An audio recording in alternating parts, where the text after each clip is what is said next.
श्री गणेशाय नमः। आज के इस वीडियो में मैं आपको करवा चौथ की 4 कथाएं सुनाने जा रही हूँ। जैसा कि चौथ नाम से ही स्पष्ट है, करवा चौथ व्रत में 4 की संख्या का विशेष महत्व होता है। इसीलिए आज के इस वीडियो में मैं आपको करवा चौथ की 4 कथाएं सुनाने जा रही हूँ। साथ ही साथ आप करवा चौथ व्रत की पूजा विधि का वीडियो भी देख पाएंगी। तो चलिए व्रत कथा प्रारंभ करते हैं।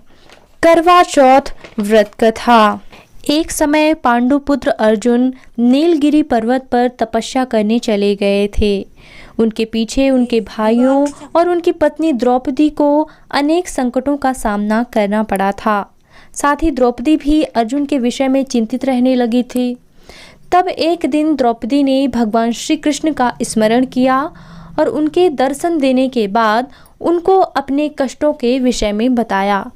तब शोकाकुल सती द्रौपदी को धैर्य बंधाते हुए श्री कृष्ण ने संकटों के निवारण हेतु एक प्राचीन कथा सुनाकर यह व्रतानुष्ठान करने का परामर्श दिया।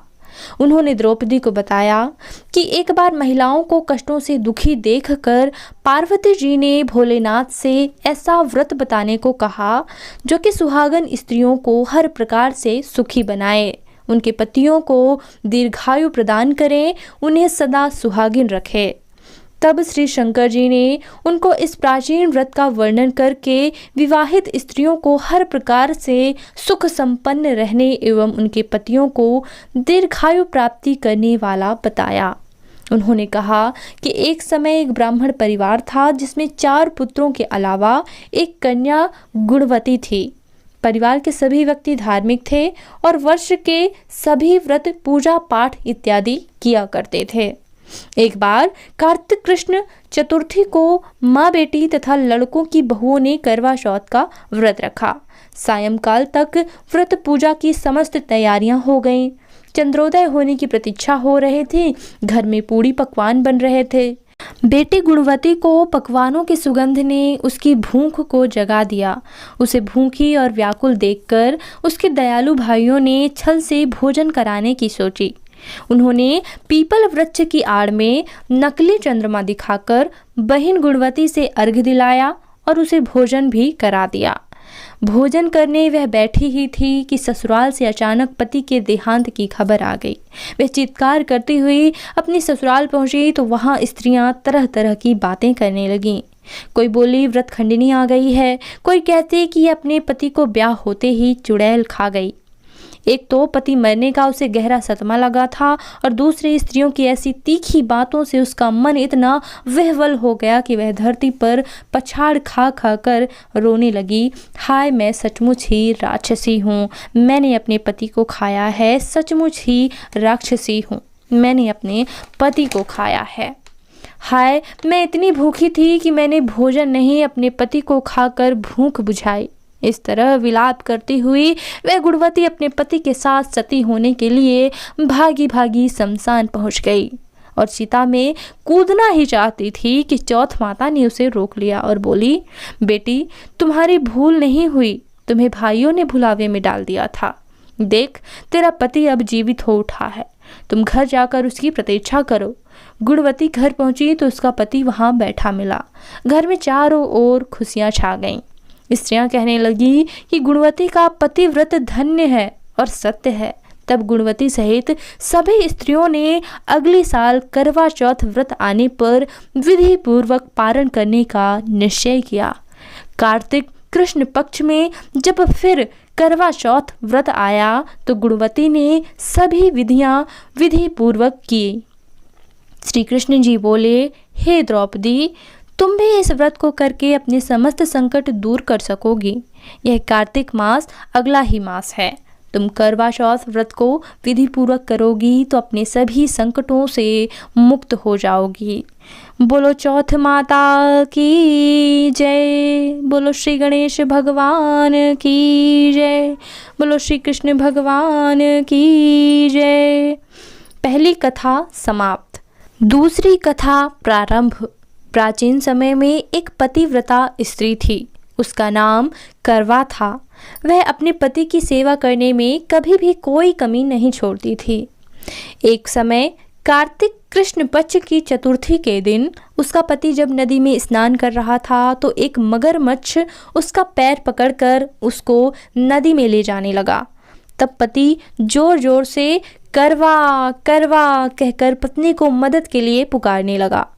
पत्नी ने यह सब देखा तो उसने अपनी साड़ी से एक सूत खींचकर मगर की ओर फेंक दिया। वह उस सूत के धागे से बंधकर पति को आगे नहीं ले जा सका। करवा ने फिर धर्मराज को पुकारा। उस पतिव्रता की पुकार पर धर्मराज वहां उपस्थित भी हुए और बोले, हे पतिव्रते, कहो क्या चाहती हो।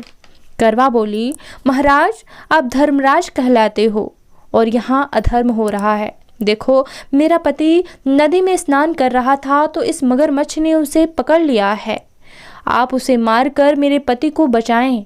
यमराज बोले, हे पुत्री, मगरमच्छ की आयु अभी मरने की नहीं हुई है, अभी इसकी आयु शेष है, इसलिए मैं इसको मृत्यु तो नहीं दे सकता। करवा बोली, भगवान, आप धर्मराज हैं, आपका धर्म दुष्टों को दंड देने का है, फिर आप ऐसा क्यों नहीं करते। धर्मराज उसकी बातें सुनकर मौन थे। तब करवा फिर बोली, तो अब मैं ही मगरमच्छ को नदी सहित नष्ट कर देती हूँ।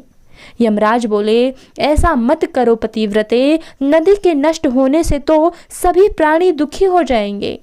ऐसा कहकर उन्होंने उसके पति को छुड़ाकर मगर को सीधा यमपुरी भेज दिया और कहा, देवी, आज कार्तिक कृष्ण पक्ष की चतुर्थी है, श्री गणेश जी की पूजा का दिन है।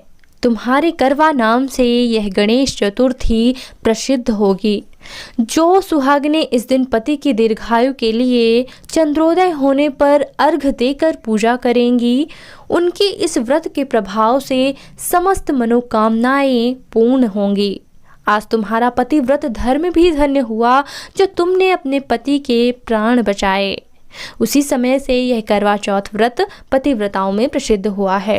हे चौथ माता, जैसा पुण्य फल पतिव्रता करवा को आपने अपनी कृपा से प्रदान किया, उसी तरह समस्त पतिव्रताओं को उनके करवा चौथ व्रत का फल प्रदान करें। उनके पतियों को दीर्घायु एवं सुख प्राप्त कराएं। बोलिए चौथ माता की जय।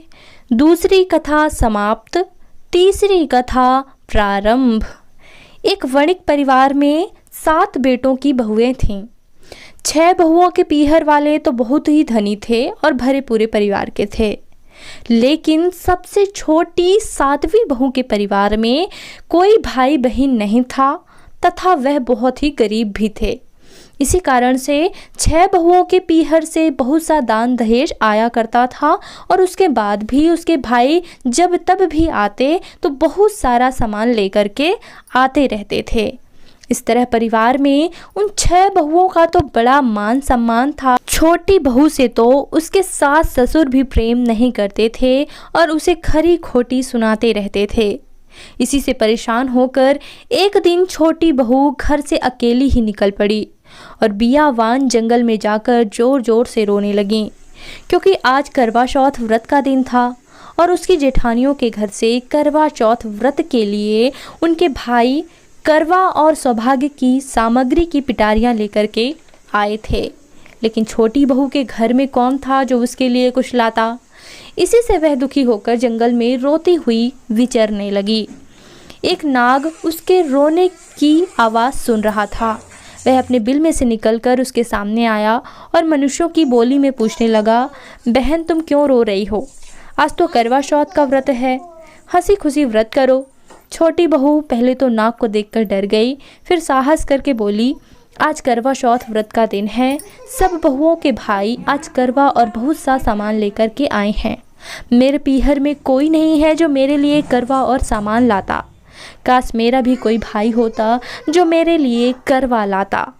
यह सुनकर के नाग को दया आ गई और बोला, बेटी तुम अपने घर जाओ, शायद तुम्हारा कोई मुंह बोला भाई घर पर करवा लेकर के आए। यह सुनकर छोटी बहू घर आकर संतोष से सब कामों में लग गई। कुछ देर बाद एक मनुष्य आया और छोटी बहू की सास से बोला कि मैं तुम्हारी छोटी बहू का भाई हूँ, उसके बचपन में ही मैं बाहर जाकर रहने लगा था। अब घर आया हूँ, आज करवा चौथ है, मैं उसके लिए करवा और सुहाग सामग्री की पिटारी लेकर के, कपड़े लेकर के आया हूँ। सास ससुर और सभी बहुएं उसके लाए हुए बहुमूल्य सामान को आंखें फाड़ फाड़ कर देखने लगे। वाह, इतना सामान और इतना बेशकीमती। छोटी बहू ने प्रसन्न होकर अपने भाई का सत्कार